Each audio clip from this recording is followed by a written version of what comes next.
You're listening to Jenny Crwys Williams on Talk Radio 702, your number one news and talk station. Email Jenny on jcw@702.co.za.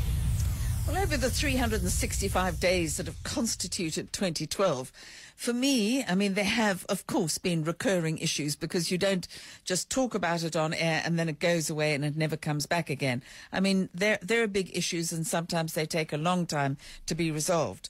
But the one issue that has had me camped out on a pavement with concerned and very, very angry people all around me has been the parking. And it is only because it is so flawed that it is not in your own neighbourhood. But it sure is in my neighbourhood, and it is 100% inappropriate for a neighbourhood like Parkhurst. And right from the very, very beginning, the residents, the ratepayers, the people, not just of Parkhurst, but of Norwood and Greenside and Emmarentia and all of these places, they have all been saying, show us the surveys. Show us why you decided, other than pure unameliorated greed, why you decided to come in and bully people who will not vote for you again, and take the money of people. And we know that it's had a really, really bad effect on the businesses, because rather than pay what the visitors to Parkhurst, to Greenside, all of those places, what they have done is they have decided actually just not to come to those places, or to park up the streets where there is no parking, where you don't actually have to pay exorbitant amounts for parking. You park there for 2 hours and you are paying 15, 18, 20, 21 rand for street that is falling to pieces, for pavements that don't work, just absolute crud. And no matter what has happened, there has been virtually no correspondence whatsoever with the city.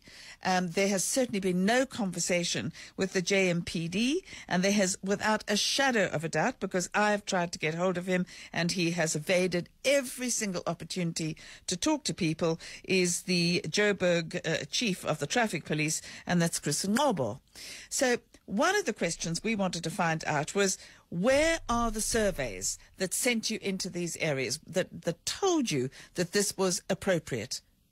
Well, there was a meeting just the other evening. Let's go to the councillor of Ward 87, that's Amanda Forsythe. And Amanda, thanks very much indeed for joining us. Hi, Jenny. Thanks for having me on your show.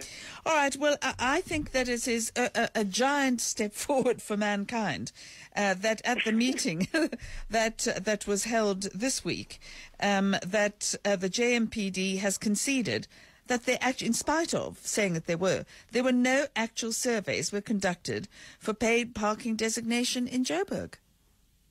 That's correct, Jenny. I've been one of the councillors who's been demanding to see these so-called surveys since they first started holding consultation meetings with councillors and the public. And the reason why I wanted to see these surveys was to understand the criteria that was used to choose the suburbs, because what didn't make sense to me was how we could compare areas to Parkhurst and the tiny little business high street of Parkview, like Tyrone Avenue. Yes. It just made no sense to me at all. So I wanted to understand how they'd chosen it. And Chris Ngcobo, as you said, has insisted from the beginning that these surveys did take place. But in actual fact, what happened at the meeting the other night was the director of the JMPD, Sipho Dlepo, stood up and said he admitted that the surveys hadn't taken place. And in actual fact, what they had done was they had conducted what he called a mapping exercise, which basically involved representatives of the JMPD, ACE Parking, and I think the Transport Department, who visited suburbs that supposedly had parking problems, and suburbs that had previously had parking meters. Now, as you know, Parkhurst is one of the suburbs that has never, ever had parking meters. So I would assume that the reason why they visited Parkhurst was because parking problems had been reported. But the problem is that the mapping exercise was really just to go and look at the suburbs and to decide where they were going to go and put in parking bays for paid parking. Now, the big problem with this is that they claim to be responding to parking problems. And nobody can deny that we do have parking problems in suburbs like Parkhurst, Greenside and Melville. But what I said in this meeting was, has anybody ever asked themselves the question why we have parking problems to begin with? In other words, let's deal with the cause of the problem and not the symptoms. And what I submitted in this meeting was that we have parking problems in these areas because the JMPD is not doing its job. And paid parking is not a substitute for law enforcement. And neither is it a substitute for other departments of the city that should be working in our suburbs and assisting with problems like town planning, where businesses in certain suburbs, particularly suburbs like Greenside, are allowed to operate as bars and clubs on restaurant licenses, and businesses that are infringing their zoning restrictions, and construction companies that are allowed to build buildings that should never exist in a suburban area, etc., etc. And so, as far as I'm concerned, I really think that we're putting the cart before the horse. We're treating the symptoms and not the cause. And I think the JMPD is trying to substitute doing their job with an easy cash-making business. Well, surely it's illegal. I mean, it has to be conceded then that Chris Ngcobo has consistently lied. Well, as far as the survey is concerned, I would say that he completely misled us. And perhaps, his understanding of a mapping exercise is a survey, but that is certainly not what I understand to be a viable, credible survey. Because what I've said from the beginning was that if we took the example of McDonald's, how McDonald's chooses the sites where they're going to open an operation, what they do is they have a formula. And the formula says, right, based on this amount of traffic, this kind of population, this amount of businesses, etc., this is a viable spot for a McDonald's to be erected. And so I said to them, I said, if you were able to come up with a formula that is credible, that says this is what we define as an urban node that requires paid parking, if you were to have that formula and present it to the public and to the councillors would be able to say to their constituents, well, this is the formula. Unfortunately, this suburb corresponds to that formula, and therefore we're going to have paid parking. Not that we have parking problems, we have terrible congestion in our suburbs, we can't get town planning or the JMPD to help us, so we're going to put paid parking in to try and solve the parking problem. Well, I mean, I've never seen the JMPD in Parkhurst anyway, apart from sorting out a few tables that were parked on the pavement. I mean, that's the only time they come in, bully everybody, take the tables away, and then they disappear for another few years. And that really is the extent of their involvement. It's absolutely farcical. This is something that was raised, Jenny, sorry to interrupt you, but this was something that was raised by some of the residents who attended the public meeting the other night.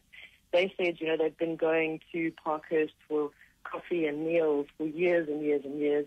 They'd never seen the JMPD ever enforcing illegal parking. And all of a sudden, Ace Parking pulls in and the JMPD is crawling all over Parkhurst. The other problem that was brought up was that it would be nice if paid parking meant that we'd get better law enforcement in our suburbs. But it appears that the fines that are being issued are not for illegal parking. It's for people who don't pay for their parking. So it's almost as if the JMPD, instead of being law enforcement for the public, are being law enforcement for a private company that's taking 75% of the revenue coming from the the paid parking.